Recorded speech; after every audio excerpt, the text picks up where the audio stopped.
부분에 대해서 살펴보고 있습니다. 오늘 주제는 세상과 함께 멸망하지 않기 위해서 깨어 있어야 한다 하는 내용입니다. 우리 민족은 나라가 망해본 경험을 가진 민족입니다. 조선 말기 시대가 어떻게 돌아가는지, 어떻게 이 변하는 시대를 대처해야 할지 깨어있는 선각자들이 부족했습니다. 그래서 나라를 부강하게 만들 수 있는 절호의 기회를 그냥 흘려버리고 그 미래를 대비하지 못하고 망해버리고 마는 그런 뼈아픈 경험을 가지고 있습니다. 한마디로 깨어있지 못했던 것이죠. 그래서 우리 민족은 누구보다 깨어있어야 한다는 것을 잘 아는 민족입니다. 영적으로도 깨어있는 것이 굉장히 중요합니다. 그래서 예수님께서는 여러 번 말씀을 통해서 깨어있어야 한다 하는 것을 가르쳐 주셨습니다. 등불을 밝히고 주인이 오는 것을 기다리는 종의 비유를 통해서 그렇게 하셨고, 또 기름을 준비한 열처녀 비유를 통해서 깨어있어야 한다 하는 것을 자주 반복적으로 말씀해 주셨습니다. 우리 성도님들도 깨어있어야 한다, 시대를 분별하고 깨어있어야 한다는 것을 너무나도 잘 알고 있고 귀가 닳도록 아마 들으셨을 것입니다. 자, 그런데 어떻게 깨어있어야 하는가? 그렇다면 어떻게 깨어있어야 되는가? 깨어있는다는 것이 무엇인가? 하는 것을 알아야 되겠죠. 오늘 말씀이 그것을 알려주고 있습니다. 첫째, 미혹을 받지 않도록 깨어있어야 한다라고 말씀하고 있습니다. 8절에 보시면 이르시되 미혹을 받지 않도록 주의하라. 많은 사람이 내 이름으로 와서 이르되 내가 그러하며 때가 가까이 왔다 하겠으나 그들을 따르지 말라. 예루살렘 멸망할 때 그 당시 그 모든 상황을 지켜봤던 역사가가 요세푸스라고 말씀을 드렸습니다. 요세푸스의 글에 의하면 백성들에게 구원의 표시를 받기 위해서 성전으로 모여야 한다라고 말하는 거짓 선지자들이 그 당시 많이 일어났다고 합니다. 실제로 요세푸스의 글을 한번 인용해 보겠습니다. 실제로 수많은 선지자가 이 시기에 폭군들의 사주를 받아 백성을 속였다. 백성에게 하나님의 도움을 기다리라고 명한 것인데 탈주를 억제하고 사람들이 두려움과 경계심을 넘어 소망으로 격려받게 하기 위해서였다. 역경에 처할 때 사람은 순식간에 설득당한다. 실제로 속이는 자가 만연한 공포에서 해방되는 것을 제시할 때 고난받는 자는 완전히 기대에 부풀게 된다. 이렇게 그 당시 상황을 적고 있습니다. 예루살렘 성전에 모이면 환난을 피할 수 있고 예루살렘 성전에 모이면 하나님이 도와주셔서 결코 망하지 않는다. 그 말을 듣고 성전에 수많은 사람들이 모였고 함께 멸망당하고 말았습니다. 시대가 어수선할 때는요, 종교 사기꾼들이 많이 일어납니다. 자칭 선지자라고 주장하는 사람들이 우리 한국 교회 역사에도 보면 수도 없이 일어났고, 또 자칭 메시아라고 주장하는 이단들도 수도 없이 일어났다 하는 것을 잘 알고 계실 것입니다. 기복주의도 끊임없이 일어나고 있습니다. 이렇게 하면 하나님이 복을 주신다, 이렇게 하면 병에 걸리지 않는다, 이렇게 하면 성공할 수 있다, 이런 메시지도 끊임없이 반복하고 재탕하고 등장하고 또 등장하고 그렇게 하고 있죠. 신비주의도 마찬가지입니다. 나한테 안수 받으면 병 고침 다 받고, 나한테 안수 받으면 사업 문제 다 해결되고, 나한테 안수 받으면 성공하고 소원 성취하고, 그런 메시지들이 끊임없이 일어나고 있습니다. 수능일만 되면 어디 용하다고 하는 기도원과 용하다고 하는 그 교회 목사님한테 돈 주고 안수 받으러 가는 사람들이 줄을 선다는 것 알고 계십니까? 지금이 어느 시대인데 아직까지 이것이 재탕되고 반복되고 또 일어나고 있죠. 또 강단을 웃음거리로 만드는 설교자들도 계속해서 등장합니다. 이 거룩한 강단에 웃음거리로 농담도 하고 사람들도 막 좋아하고 웃고 많이 모여들고, 그러나 복음의 내용은 없고, 이런 걸 분별하지 못합니다. 이런처럼 지금 우리 시대가 이런 것들이 많이 일어나고 있는 시대입니다. 특히 유튜브를 통해서 가짜 뉴스가 굉장히 많이 생산되고 있지 않습니까? 그것이 사회 문제가 될 만큼 가짜 복음도 많이 생산되고 있습니다. 베리칩이 666이라고 말하는 내용이 또 등장하고 있어요. 한 세대 전에 울어먹었던 이야기인데 또 이것을 가지고 나와서 성도들을 미혹하려고 하고 있는 것입니다. 이런 혼탁한 시대에 우리가 살고 있는데 이 혼탁한 시대를 어떻게 살아가야 되겠습니까? 미혹당하지 않도록 조심하라 말씀하셨습니다. 미혹이 무엇입니까? 정신이 완전히 홀려서 정신 차리지 못하는 것이죠. 미혹은요, 미혹하는 영이 역사하고 있기 때문에 싹 하고 정신 차리지 못하면 빨려 들어가게 되어 있습니다. 디모데전서 4장 1절에 그러나 성령이 밝히 말씀하시기를 후일에 어떤 사람들이 믿음에서 떠나 미혹하는 영과 귀신의 가르침을 따르리라 하셨으니, 미혹하는 영과 귀신의 가르침을 하나님 말씀보다 더 따르는 시대가 올 것이라고 예언을 하셨어요. 그리고 지금 우리가 그런 시대에 살고 있습니다. 뻔한 거짓말인데 왜 속습니까? 지나고 보면 이거 내가 왜 속았지? 할 만한 뻔한 거짓말인데, 말도 안 되는 말인데 미혹하는 영이 역사하기 때문에 쏙하고 빨려 들어가는 것입니다. 제가 지금도 충격적으로 기억하고 있는 사건 하나가 있는데, 신옥주 이단 다 아시지 않습니까? 뉴스에도 나왔고 또 그 교주가 감옥에도 좀 들어가 있고, 환난이 오니까 피지로 피해야 된다 해가지고 피지에 사람들 데리고 가서 강제 노동시키고 한 그런 일들이 있었습니다. 고등학교 2학년인지 3학년인지 기억은 안 납니다만 그 한 학생이 여기에 엄마 따라서 가가지고 완전히 빠졌던 그런 일이 있었습니다. 아이가 저한테 얘기하기를, 목사님, 예수님만 믿어서는 구원받을 수 없습니다. 피지로 피해야 됩니다. 그런 말을 하는 겁니다. 성경을 갖다 대고 천하 만민 중에 구원받을 이름 예수님밖에 없다라고 성경이 기록하고 있는데, 예수님 외에 예수님만으로는 구원받을 수 없고 예수님 외에 다른 것을 해야 된다고 말하는 것이 어떻게 진리가 될 수 있느냐 하고 성경을 갖다 띄었음에도 불구하고 아이가 말을 듣지 않았습니다. 대환난이 오기 때문에 피해야지 살 수 있습니다. 계시록 말씀에 대환난이 올 때 피하라고 어디에 그게 성경이 기록되어 있느냐? 대환난이 오면 믿음으로 이기라고 되어 있지. 그렇게 성경을 가르쳐줘도, 성경 말씀이 분명히 그렇게 말해도 듣지를 않는 것입니다. 미혹당해서 눈과 귀가 완전히 닫혀버려 있는 것을 보았습니다. 이게 바로 미혹하는 영의 역사입니다. 왜 그러면 미혹당하느냐? 자기 욕심에 끌려서 미혹당하는 겁니다. 야고보서 1장 14절에 보면 오직 각 사람이 시험을 받는 것은 자기 욕심에 끌려 미혹됨이니, 그렇게 말씀하셨죠. 이 자기 욕심에 끌려서 미혹이 되는 것입니다. 이단에 빠지시는 분들 왜 빠져듭니까? 뻔한 거짓말인데 자기 욕심에 끌려서 미혹당하기 때문에 그렇습니다.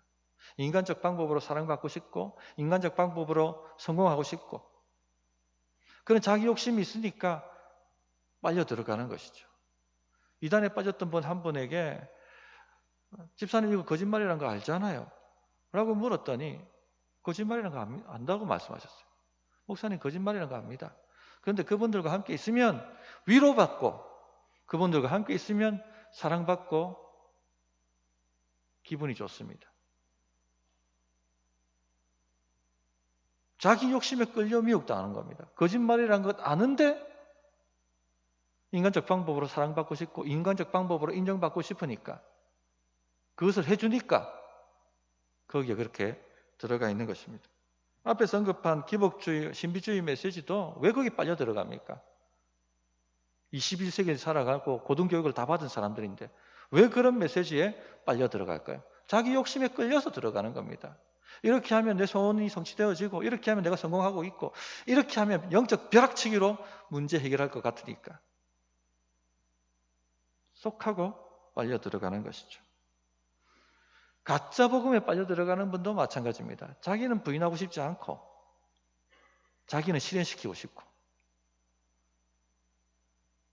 그러니까 예수님이 이용해서 자기 실현시키지 않은 그 메시지에 삭하고 마음이 빨려 들어가는 것입니다. 예루살렘 멸망 당시 왜 그토록 많은 사람들이 성전에 하나님의 구원의 표시가 있으니까 성전으로 모이라는 그 메시지를 듣고 왜 그렇게 많이 몰려갔을까요? 자기 욕심에 끌려서 그렇습니다. 로마 정부 물리치고 유대 나라를 세우고 싶다는 이 정치적 야망이 그때 유대인들에게 다 있었거든요. 예수님께서는 정치적 메시아로 오신 것이 아니라 영적 메시아로 오셨다는 것을 그들은 들으려고도 하지 않고 인정하지도 않았지 않습니까? 자기 욕심에 끌려서 다 그렇게 몰려 들어갔던 것입니다. 어떻게 하면 이렇게 미혹을 당하지 않을 수 있을까요? 분별하는 것밖에 방법이 없거든요.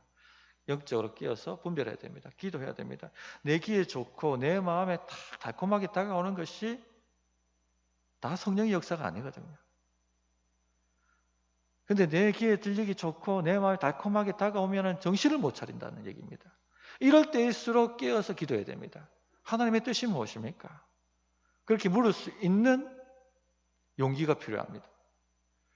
요한 1서 4장 1절에 사랑하는 자들아 영을 다 믿지 말고 오직 영들이 하나님께 속하였나 분별하라. 많은 거짓 선지자가 세상에 나왔습니다. 그렇게 말씀하셨어요. 나에게 달콤하게 다가오는 것을 조심하십시오. 분별하십시오. 기도하십시오. 악한 영의 역사가 있을 가능성이 굉장히 많습니다. 또한 말씀을 제대로 알아야 됩니다. 거짓 선지자들이 성전에 있으면 안전하다. 성전은 하나님의 임재의 거처가 아니냐. 그러므로 하나님의 임재의 거처에 있는데 누가 우리를 망하게 만들겠느냐. 그 메시지에 다 그냥 정신적으로 놓았습니다. 그런데 건물로서의 성전 시대는 끝났고 교회로서의 성전 시대가 열렸다 하는 이 예수님의 말씀을 아는 사람들, 신자들만 거기에 몰려 들어가지 않았죠. 다 오히려 빠져나갔습니다. 반대로. 제대로 정확한 하나님의 말씀을 알아야지 미혹되지 않는다는 것이죠. 우리가 진폐와 가폐를 구분할 때 어떻게 구분한다고 합니까? 진폐를 연구하고 진폐를 알아야지 가폐를 구분한다고 하지 않습니까? 마찬가지예요. 영적으로 어떻게 구분할 수 있습니까? 분별할 수 있습니까? 하나님 말씀, 진짜 말씀을 제대로 알고 있어야지 가짜 메시지가 분별이 되는 것입니다. 그래서 자주 말씀드립니다만 성도들이 복음의 정통 교리를 잘 알고 있어야 됩니다. 교리가 정말 중요합니다. 교리를 잘 알고 계셔야 돼요. 그래서 좀 성숙한 성도님들, 내가 좀 성숙한 성도가 되어야겠다고 마음을 갖고 계신다면 집에 신앙고백서, 웨스트민스터 신앙고백서를 한 권씩 다 비치하고 계셔야 돼요. 그리고 틈날 때마다 읽어야 됩니다. 반복해서 또 읽고 반복해서 또 읽고. 그렇게 해야지 이 혼탁한 시대에 미혹당하지 않습니다. 두 번째, 불필요한 공포에 사로잡히지 않도록 깨어 있어야 합니다. 9절을 보시면 난리와 소요의 소문을 들을 때 두려워하지 말라. 이 일이 먼저 있어야 하되 끝은 곧 되지 아니하리라 말씀하셨죠. 9절에 난리와 소요의 소문이 일어날 때 공포심에 사로잡히지 마라. 두려워하지 마라 말씀하셨습니다. 그 난리와 소요의 소문이 뭐냐? 10절에 전쟁에 관한 소문이다 하는 것을 알려주죠. 10절에 또 이르시되 민족이 민족을, 나라가 나라를 대적하여 일어나겠고. 자, AD 66년경, AD 70년 예루살렘이 멸망당합니다. AD 66년경에 유대 총독이었던 게시우스 플로루스가 성전에 들어가 성전 금고를 약탈합니다. 여기에 유대인 가격파들이 반발해서 전쟁이 발발하게 되는데 그 유대에 주둔하고 있던 로마 군병은 작았어요. 그러니까 쉽게 퇴주시킬 수가 있었겠죠. 그래서 로마 군대가 가이사라로 물러납니다. 그때 예루살렘은 완전히 열광의 도가니가 됩니다. 이 조그만 승리에 완전히 세상이 바뀐 것처럼 드디어 로마 군대가 완전히 로마 제국이 무너지고 유대의 나라가, 다윗의 나라가, 유대 제국주의가 세워질 것처럼 착각한 것입니다. 그래서 완전히 흥분해서 예루살렘이 승리의 어떤 열광적 동아리가 되어버리고 맙니다. 자, 로마 군대가 가만히 있겠습니까? 군대를 소집해서 이제 정예군을 보내기 시작합니다. 그리고 이 예루살렘 근처를 이제 쑥대밭으로 만들기 시작하면서 서서히 포위하기 시작하죠. 이 난리와 소요의 소문이 들리기 시작한 겁니다. 이것이 들릴 때 두려워하지 마라, 공포에 붙잡히지 말라고 예수님께서 말씀하셨어요. 또 그 당시가 되면 곳곳에 천재지변이 일어날 것을 예언하셨습니다. 11절에 보면 곳곳에 큰 지진과 기근과 전염병이 있겠고 또 무서운 일과 하늘로부터 큰 징조들이 있으리라. 하늘로부터 큰 징조가 있었다고 요세푸스가 기록하고 있습니다. 예루살렘이 멸망당하기 전에 1년 동안 혜성이 하늘에서 계속 나타났다고 합니다. 이런 걸 보면 당시 사람들은 천문학 이런 걸 중요시 여겼기 때문에 징조라고 생각하고 공포에 떨지 않습니까? 공포에 떨지 마라. 공포심에 사로잡히지 마라. 끝은 아직 되지 않았다. 주님께서 그렇게 경고를 해 주셨습니다. 자, 왜 두려워하지 말라고 말씀하실까요? 왜 공포에 붙잡히지 말라고 말씀하실까요? 우리가 두려움에 붙잡히면, 공포에 붙잡히면요, 분별력을 상실합니다. 믿음을 상실할 뿐만 아니라 완전히 분별력이 사라져 버립니다. 종말론 이단이 왜 사람을 미혹하고 조종할 수 있습니까? 지금 종말이 가까웠다. 큰 환난이 임한다. 이거 피하지 않으면 죽고 싶어도 죽지 못하는 큰 고통에 휩싸이게 된다. 엄청난 핍박을 당하게 될 것이고 모든 가산을 다 빼앗기게 될 것이고 자녀들이 눈을 보는 앞에 죽임을 당할 것이다. 빨리 피해야 된다. 뭘 조장한 겁니까? 공포심이에요. 공포심이 임하면은 분별력이 사라져요. 머리가 하얘져 버리고 말하는 대로 끌려다니게 됩니다. 그래서 주님께서 두려워하지 말라고 말씀하고 있는 것이죠. 보이스피싱도 마찬가지죠. 왜 보이스피싱에 사람이 확 넘어갑니까? 뻔한 거짓말이에요. 공포심이죠. 해외에서 어마어마한 카드 결제가 일어났다. 빨리 확인해봐라. 아이고 큰일 났네 이거. 공포심에 완전히 정신을 놓아버립니다. 그래서 속는 거죠. 조종당하는 것이죠. 역사 속에 수많은 정부가 백성들을 조종할 때 뭘 이용합니까? 공포심을 이용했다는 거 우리가 잘 알고 있지 않습니까? 공포심으로 사람을 조종합니다. 예루살렘 멸망 당시에도 난리의 소문으로 예루살렘이 포위되고 있다는 소문 때문에 백성들이 공황 상태에 빠졌습니다. 이제 로마 군대가 정의군들이 몰려올 것이다. 이런 공포에 빠져들으니까 성전으로 모여라. 성전에 모이면 하나님이 임재하시고 거기에 있으면 우리가 오히려 승리한다는 메시지가 먹혀 들어가는 겁니다. 분별력이 사라지니까. 도간에 든 쥐가 된다는 것을 모르고 공포심에 사로잡히니까 모두 다 예루살렘 성전 안으로 모여들게 되는 것이죠. 그래야 멸망당한 겁니다. 지금 생산되는 가짜 뉴스도 공포심을 조장하고 있죠. 완전히 이렇게 넘어가는 것처럼. 그걸 주의하라는 겁니다. 가짜 복음도 마찬가지예요. 몇 번 이런 분들, 이런 문자들 혹은 이런 유튜브 링크를 받아보신 분들이 계실 겁니다. 코로나 세계를 지배하려고 하는 세력들이 꾸민 음모다. 그래서 백신을 맞춰서 DNA를 조작해서 우리를 조종하려고 하는 그런 계략이다. 그렇게 주장을 했죠. 누가 주장했습니까? 인터컵이라는 단체가 이런 주장을 했습니다. 잘 보십시오. 뭘 이용합니까? 공포를 이용하는 겁니다. 공포를 가지고 우리를 조종하려고 하는 것이죠. 진리 하나를 말씀드리면 하나님은 절대 공포심을 가지고 일하시지 않습니다. 난리와 소요의 소문을 들을 때에 두려워하지 말라. 그렇게 말씀하셨어요. 공포심은요, 특히 신앙인들이 경계해야 될 제1호 감정입니다. 두려움은 믿음을 완전히 상실시켜버리게 됩니다. 그래서 성경에 보면은 두려워하지 말라는 말씀이 71번이나 나옵니다. 얼마나 공포심을 경계해야 되는지 우리 주님께서 말씀해 주신 것이죠. 다윗이 사울 왕을 2번 죽일 기회가 있었지만 살려줍니다. 대단한 믿음 아닙니까? 전적으로 하나님께 맡긴다는 거죠. 자기 인생을 맡깁니다. 지금 나를 죽이려고 하는 사람 지금 죽여버리면 화근거리가 사라지는데 그것을 살려주고 하나님께 내 인생을 맡겨드린다는 것은 대단한 믿음이에요. 이랬던 믿음의 사람도 공포가 마음에 들어오니까 분별력이 사라져 버립니다. 그리고 누구한테 자기 인생을 맡깁니까? 자기의 대적인 블레셋 아기스 왕에게 자기 인생을 맡기고 걸어버려요. 이 공포심 때문에 그렇게 되는 겁니다.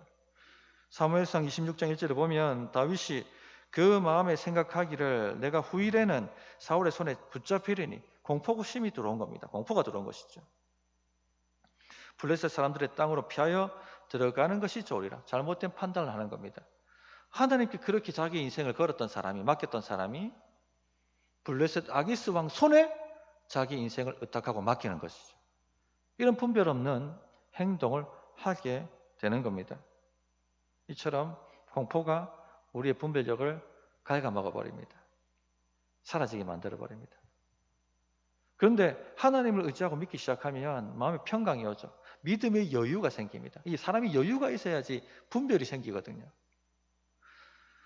다윗이 그 아기스 왕한테 돌아왔을 때 그 다윗의 근거지였던 시글락이 아말렉 침투를 통해서 완전히 불바다가 되고 폐허가 되지 않습니까?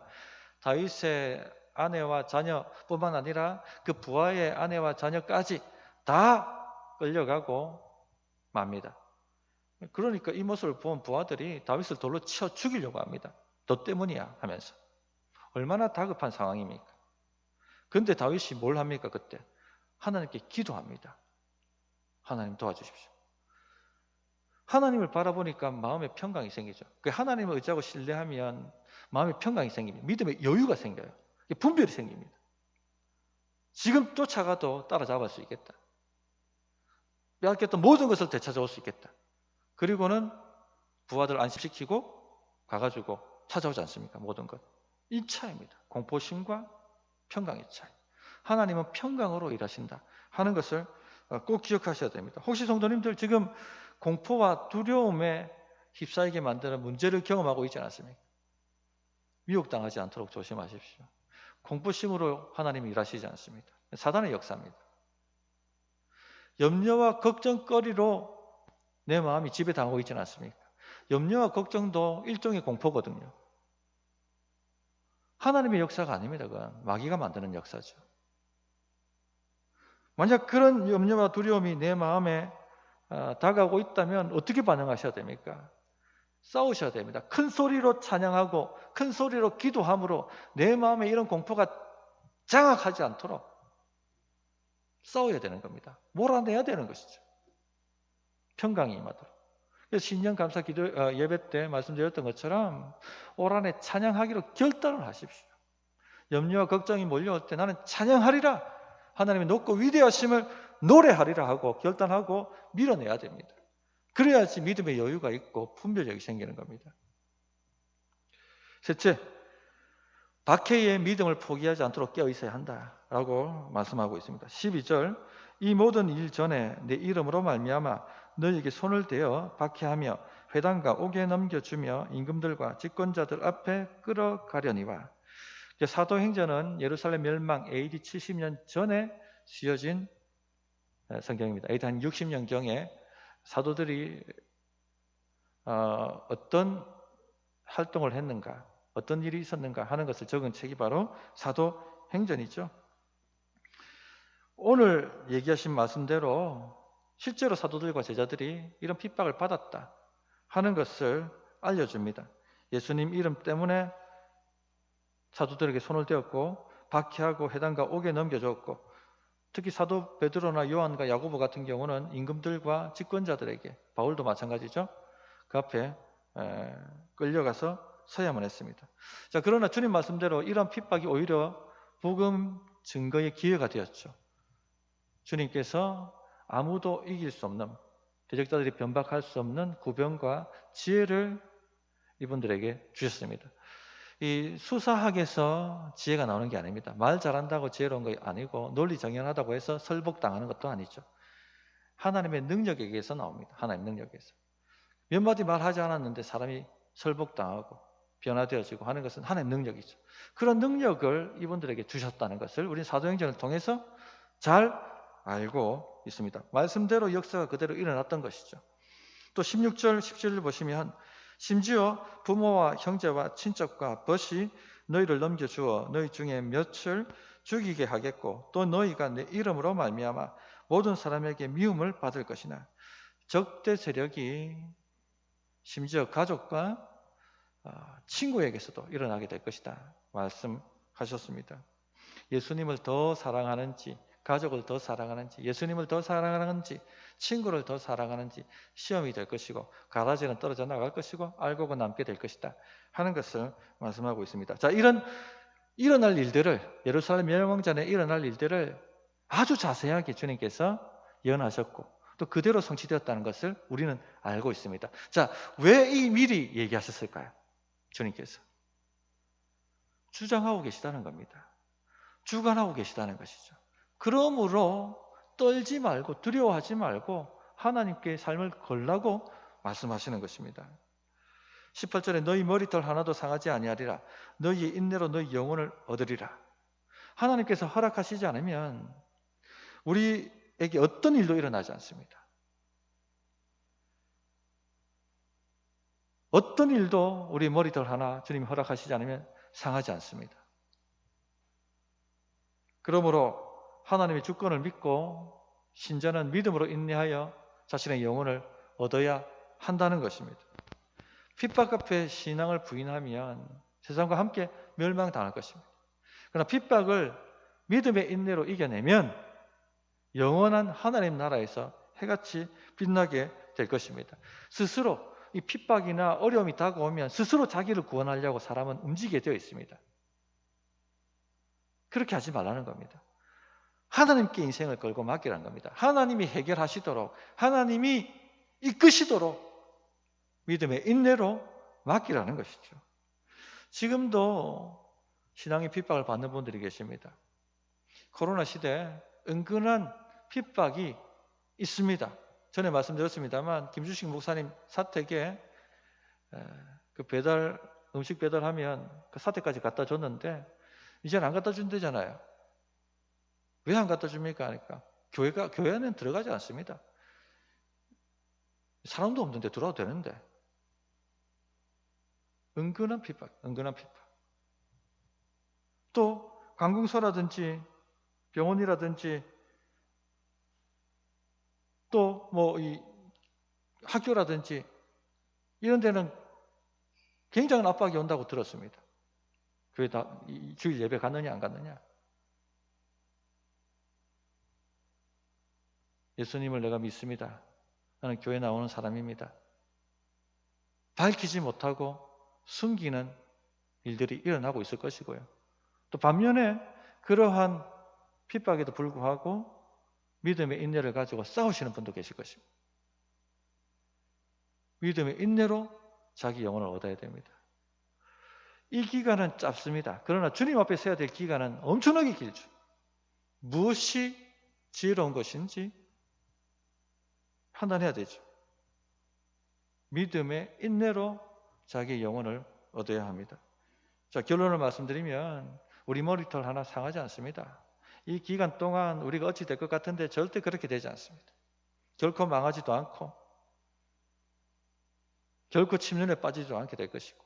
왜냐? 주님의 오른손이 우리를 붙들고 계시고 주님이 허락하신 일만 일어나기 때문에 결론적으로 말씀드린 모든 것이 합력하여 선을 이루게 될 것입니다.